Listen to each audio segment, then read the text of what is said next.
નમસ્કાર મિત્રો, બીઆર વરિયા ચેનલમાં સ્વાગત છે। તો મિત્રો, રવિવારે આપણો વિડિયો આવે છે સન્ડે કોમેન્ટ બોક્સનો વિડિયો। તો સન્ડે કોમેન્ટ બોક્સના 178માં એપિસોડમાં તમારા બધાનું સ્વાગત કરું છું કે જ્યાં તમે જે સવાલ પૂછેલા હશે એમના જવાબ આપવાની કોશિશ કરીશ। તો ચાલો જોઈએ કેવા સવાલ છે અને કેવા જવાબ મળે છે।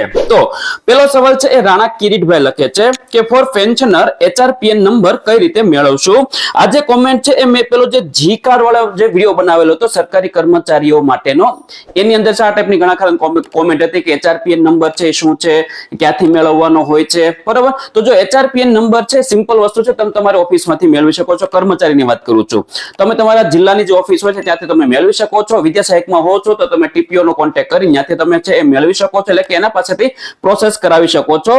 અને રહી વાત હવે પેન્શનર વ્યક્તિઓની, તો જો પેન્શનર જેટલા પણ વ્યક્તિઓ રહેલા હોય છે જેને પેન્શન મળે છે, તો આવા વ્યક્તિઓએ તેમને જ્યાંથી પેન્શન આવતું હોય છે એટલે કે ટ્રેઝરી વિભાગ, ટ્રેઝરી ઓફિસ જે રહેલી હોય છે ત્યાં જવાનું રહે છે, ત્યાંથી તમારી છે એ જી કાર્ડ માટેની પ્રોસેસ જે છે એ થશે। તમે લગભગ વ્યક્તિગત એ વસ્તુ નહીં કરી શકો, તમારે ફરજિયાત છે ટ્રેઝરી ઓફિસમાંથી જવું જ પડશે, ત્યાંથી તમારી બધી જે કંઈ પણ પ્રોસેસ છે કરાવવાની થતી હશે। તો એક વખત છે તમારા જિલ્લાની ટ્રેઝરી ઓફિસનો કોન્ટેક્ટ કરાવી જો, એટલે કે કરી જો, ત્યાંથી તમને છે આગળની જે કંઈ પણ જાણકારી છે એ મળી જશે। ત્યારબાદ આગળનો સવાલ છે એ પ્રતિક સુખડિયા લખે છે। પ્રશ્ન 1, ઉચ્ચતર માધ્યમિકમાં વેટિંગની પ્રોસેસ આગળ ક્યારે ચાલુ થશે કે દિવાળી પછી થશે। પ્રશ્ન નંબર 2, વેટિંગમાં વારો આવી જાય એમ હોય તો જ્ઞાન સહાયકમાંથી રાજીનામું મૂકવું હોય તો કેટલા દિવસ અગાઉ મુકાય। તો સિમ્પલ વસ્તુ, જો પેલા સવાલના જવાબની વાત કરવામાં આવે તો વેટિંગની પ્રોસેસ છે ક્યારે આગળ વધશે તો હાલ કોઈ શ્યોરિટી નથી કે ક્યારે વધશે, કેમ કે સિમ્પલ વસ્તુ છે એ કોઈ કોર્ટ મેટરને કારણે છે વસ્તુ થોડીક અટકેલી છે, આવી વાત મળેલી છે।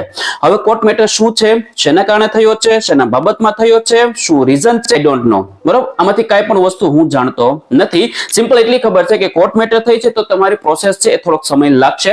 હવે દાખલા તરીકે બની શકે કે આવી બી જાય, શરૂ બી થઈ જાય, અને ન શરૂ થયું તો દિવાળી વેકેશન પછી પણ આવી શકે એવી સંભાવના રહેલી છે। તો આ એક જાણકારી છે।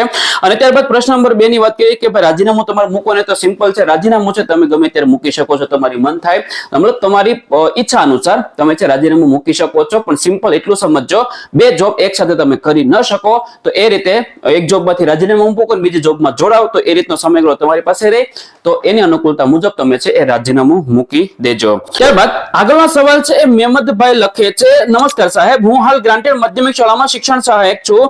આના પહેલા હું અન્ય માધ્યમમાં વિદ્યા સહાયક તરીકે ફરજ બજાવતો હતો, માધ્યમિકમાં પસંદગી થતા વિદ્યા સહાયકમાંથી રાજીનામું આપેલું, હવે અમુક કારણોસર મને ફરીથી વિદ્યા સહાયકમાં જવું છે, આવી રીતે પુનઃ મૂળ સંવર્ગમાં જઈ શકાય છે, અને આ વિશેનો ઠરાવ પણ છે। અધિકારીઓને એવું કહ્યું છે કે ગ્રાન્ટેડ શાળાના શિક્ષકો અર્ધ સરકારી કર્મચારી કહેવાય, આ વાત કેટલી સાચી છે? જો કે પગાર તેમજ અન્ય નિયમો રાજ્ય સરકારના લાગુ પડે છે, કૃપા કરી માર્ગદર્શન આપશો। મહેમદભાઈ, તમે જે વાત કરો છો એ બાબતનો પરિપત્ર છે, હા ચોક્કસ છે, ઠરાવ બી છે કે તમે છે એ રાજીનામું મૂકીને છે અન્ય સંવર્ગમાં ગયા હોય, ત્યાંથી તમે ફરીવાર પાછા પરત મૂળ જગ્યા પર પરત આવવા માંગતા હોય તો કઈક 15 દિવસનો સમયગાળો હોય છે, કેટલા સમયગાળા દરમિયાન તમે તમારું રાજીનામું પાછું ખેંચી શકો છો, આવો એક પરિપત્ર છે, ઠરાવ છે। પણ જ્યાં સુધી મને આઈડિયા છે ત્યાં સુધી એ સરકારી કર્મચારીઓ માટેનું વાત રહેલી છે, પછી જો એમાં બીજી વાત હોય તો હું જાણતો નથી હોતો, તો મારો અભ્યાસ કદાચ થોડોક ઓછો હોઈ શકે, પણ જ્યાં સુધી જાણકારી છે એના આધારે કહું તો કે તમે છે એ સરકારી કર્મચારી માટેનો એ પરિપત્ર રહેલો છે એવું મને લાગે છે। બીજી વસ્તુ, તમે જે કીધું કે અર્ધ સરકારી, તો હા એ વાત પણ સાચી છે, ગ્રાન્ટેડ શાળાના શિક્ષકો છે એ મંડળના કર્મચારી કહેવાય છે, નહીં કે ગુજરાત સરકારના, આ રીતની આમાં સિચ્યુએશન હોય છે, અને એટલા માટે જ મંડળ છે એ તમને નોકરીનો ઓર્ડર આપે છે, ભલામણ પત્રક છે એ ડીઓ માંથી મળે છે, અને તમારો નિમણૂક ઓર્ડર છે લગભગ તમારા મંડળ તરફથી તમને મળતો છે, આ રીતની પ્રોસેસ રહેતી હોય છે। તો હા અર્ધ સરકારી હોય છે, હા બાકીના બધા નિયમો જે છે એ તો એઝ ઇટ ઇઝ એમનો જ છે, સરકાર તમને પગાર આપે છે, બાકીના નિયમો છે એ લાગુ પડતા હોય છે, ઘણા ખરા નિયમો તમે એવું પણ જોયું છે એ મંડળના હશે, એ તમારે માટે લાગુ પડતા હોય છે, તો આ બાબત એમાં રહેલી છે। ત્યારબાદ આગળનો સવાલ છે એ DS ચૌહાણ લખે છે કે સર મારા બે ક્વેશ્ચન છે, ટાટ હાયર સેકન્ડરી સ્કૂલ સિલેક્શનની પ્રોસેસ ક્યારે ચાલુ થશે અને જગ્યા કેટલી બાકી છે એ ક્યારે આવશે?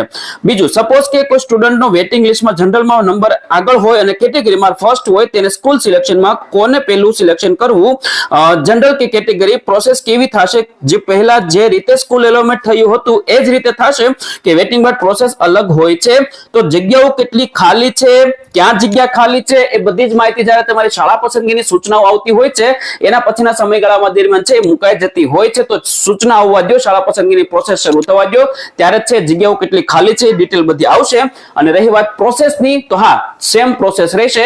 જે અગાઉના રાઉન્ડમાં પ્રોસેસ હતી એવી જ પ્રોસેસ છે વેટિંગ માટેની રહેશે. એટલે કે જનરલ વત્તા કેટેગરી વાળો જે ઉમેદવાર હશે એમને જનરલ અને કેટેગરીની સીટ છે જોવા મળશે અને એ રીતે છે પસંદગી આપી છે. મતલબ જે પ્રોસેસ છે એમાં કોઈ ફેર નથી, સેમ એઝ ઇટ ઇઝ એમનો જ એ પ્રોસેસ ચાલુ રહેશે. ત્યારબાદ આગળનો સવાલ છે લાલજી બારિયા લખે છે કે સાહેબ અમે નવા શિક્ષણ સહાયક તરીકે ગ્રાન્ટેડ શાળામાં લાગ્યા છીએ, હજી માધ્યમિક વિભાગમાં પગાર નથી આવ્યો, ક્યારે પગાર થશે? ત્રીજો મહિનો શરૂ થવા આવ્યો. તો લાલજીભાઈ, જો પગાર બાબતે છે ને આ તમે જે સિચ્યુએશન ફેસ કરી છે એ સિચ્યુએશન તો મેં તો સરકારીમાં ફેસ કરેલી છે મારા માટે ખુદને. મારો જે શરૂઆતનો સમયગાળો હતો એમાં પણ 3 મહિને જ મારો પહેલો પગાર પડેલો હતો. તો આવું ક્યારેક ક્યારેક બનતું હોય છે, પણ હા તકલીફ બની શકે તો એના માટે તમે છે ને એક કામ કરો, તમે તમારા મંડળને વાત કરો અથવા તો જ્યાંથી પગાર થતો હોય છે ત્યાં એક વખત કોન્ટેક્ટ કરાવીને વાત કરાવજો કે શેના કારણે અટકેલું છે, શું છે. કેમ કે ગ્રાન્ટેડ ની અંદર કદાચ તમારા એમ્પ્લોયમેન્ટ નંબરને કારણે બી કઈક વસ્તુ અટકતી હોય, આઈ થિંક એવું મને લાગે છે, એના આધારે કહું છું, બાકી શ્યોરિટી નથી. પણ આવી બધી બાબતો હોય છે તો એમ્પ્લોયમેન્ટ નંબર તમારો આવી ગયો છે કે નહીં એક વખત તપાસ કરી જુઓ, તો જોઈ જુઓ. ટ્રેઝરી વિભાગ હોય છે અથવા તો જ્યાં પગાર થતો હોય છે જ્યાંથી એને એક વખત કોન્ટેક્ટ કરાવજો, તમારા નાના મંડળને એક વખત વાત કરી જુઓ. તો આ જગ્યાએથી બધી જગ્યાએ તમને છે એનો સોલ્યુશન મળી જશે કે શા માટે પગાર તમારો અટકેલો છે, શું રીઝન છે, અને કદાચ કોઈ રીઝન હોય તો તમે એના માટે સોલ્યુશન આપી શકો. ત્યારબાદ આગળનો સવાલ છે મિલન રૂપારૈયા લખે છે કે નમસ્તે સર, સરકારી ઉચ્ચતર માધ્યમિકમાં જે ઉમેદવારોનો વેટિંગમાં નામ આવ્યું છે તે બધા ગ્રાન્ટેડમાં નોકરી કરે છે, તેમાંથી જે ઉમેદવારો ગવર્મેન્ટમાં જશે એટલે કે ગ્રાન્ટેડમાં તે જગ્યાઓ ખાલી થશે, તો શું ગ્રાન્ટેડની જગ્યા ખાલી પર વેટિંગના ઉમેદવારોને તે જગ્યા પસંદ કરવા મળશે? જવાબ આપવા નમ્ર વિનંતી. તો જો આ બધી વસ્તુ છે ને COS ઉપર આધાર રાખતી હોય છે, પ્લસ જેટલી જગ્યાઓ ખાલી થાય છે આ પ્રોસેસ દરમિયાન, કેમ કે અગાઉની જગ્યાઓ જેટલી પણ ખાલી થઈ હતી તમારી ભરતી દરમિયાન ની ખાલી થઈ હતી. કોઈ જગ્યા ખાલી રહી હતી એ ખાલી થઈ ગઈ હતી, કોઈ ઉમેદવારે જગ્યા લીધી પીછે એમાં હાજર થયા નહીં તો એ ખાલી જગ્યા થઈ છે. તો આ સંજોગો અનુસાર એના આધારે છે 20% વેટિંગ જે કાંઈ પણ હોય છે, એટલે કે 20% વેટિંગ નું લિસ્ટ છે બહાર પાડેલું હતું. હવે ઇનકેસ દાખલા તરીકે વાત કરો કે તમે ઉચ્ચતર માધ્યમિકની જે વાત કરી છે કે ઉચ્ચતર માધ્યમિકના જે ઉમેદવારો છે વેટિંગમાં હોય છે, ગ્રાન્ટેડમાં ઓલરેડી નોકરી કરે છે, આ સિચ્યુએશન આવવાની હતી જ તે અને થવાનું જ હતું. અને સેમ એવી સિચ્યુએશન બની છે કે જે ઉમેદવારો નામ લિસ્ટમાં આવેલા છે ઓલરેડી છે, કોઈ બીજી જગ્યાએ છે એ નોકરી શરૂ થઈ ગઈ છે એની, તો એ જગ્યા મૂકીને અહીંયા આવશે તો ઓલી જગ્યા તો ખાલી થવાની જ છે. હવે એ જે જગ્યા ખાલી થાય છે એ જગ્યાને વેટિંગમાં લે છે કે નહીં લેતા એ COS એટલે કે ભરતી બોર્ડ એનો નિર્ણય કરી શકે છે. જો ભરતી બોર્ડ એવો નિર્ણય કરે કે જગ્યાઓને પણ આમાં સમાવેશ કરી લેવો છે તો હા એ જગ્યાઓમાં આવે અને તમને છે શાળા પસંદગી માટે છે જગ્યાઓ જોવા પણ મળી શકે અને તમે પસંદ કરી શકો, આવી પોસિબિલિટી છે એમાં જોવા મળી શકે. ત્યારબાદ આગળનો સવાલ છે દિવ્યેશ પટેલ લખે છે કે ફિક્સ પગારની નીતિમાં 1 કે 2 વર્ષનો ઘટાડો થઈ શકે કે શું? હાલમાં એવી વિચારણા ચાલી રહી છે, એના વિશે માહિતી હોય તો આપજો સર પ્લીઝ. તો જો ફિક્સ પગારની નીતિમાં કોઈ ફેરફાર થવાનો છે કે નહીં એ તો ખબર નહીં વર્ષ બાબતમાં, પણ હા એક ખાલી અપડેટ એક ન્યૂઝ આવેલા છે ગઈકાલના રોજ જ આ ટાઈપના ન્યૂઝ આવેલા છે કે દિવાળીના સમય દરમિયાન છે કદાચ રાજ્ય સરકાર છે ફિક્સ પગારમાં વધારો કરી શકે છે. હવે એક ઉડતી વાત આવી છે, ન્યૂઝ આવ્યા છે, કોઈ કન્ફર્મેશન નથી, કોઈ જેને કહેવાય ને કે સ્ટ્રોંગ સોર્સ ઉપરથી આ કોઈ વાત આવેલી નથી, ખાલી ન્યૂઝમાં વાત આવેલી છે. એના આધારે કહું છું કે વર્ષ બાબતે તો કોઈ શ્યોરિટી નથી કે વર્ષ ઘટશે કે નહીં ઘટે, પણ હા પગાર વધારો થવાનો છે એવી વાત અત્યારે સંભળાની રહેલી, મતલબ સંભળાય, તમે સ્ક્રીન ઉપર જોઈ લીધો છે એક એવું ન્યૂઝ કટિંગ પણ ફરતું થયું છે. કેટલું સાચું છે કેટલું ખોટું છે તો દિવાળી આવશે ત્યાં સુધીમાં બધો આઈડિયા આપણને આવી જશે.